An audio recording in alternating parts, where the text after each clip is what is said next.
যার জন্য আমি জীবন দিতে রাজি, তার জন্য আমি একটু কষ্ট করতে পারবো না কেন? এবার বেলাল রাদিয়াল্লাহু তাআলা আনহু বলেন, তাহলে আপনি আমার সাথে চলুন।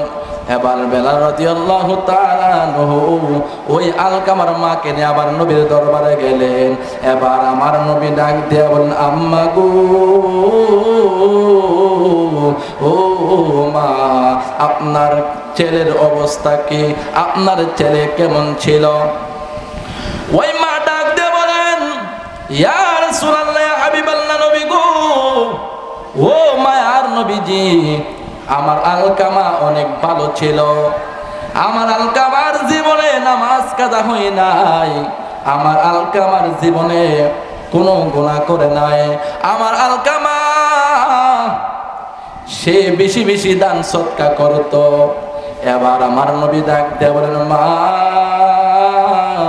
তাহলে তার জবান দিয়ে কেন কালিমা বের হয় না? ও মা, নামাজ রোজা সব ঠিক আছে, তারপরও কেন তার মুখ দিয়া, তার জবান দিয়া কেন কালিমা বের হয় না? ও নোয়াগার আব্বাজিরা, তুমি মা বাবার কষ্ট দিয়া মক্কা মদিনা যাইয়া হজ করবা, তোমার এই হজ তোমার কবুল হবে না। জোরে কোন ঠিক কিনা?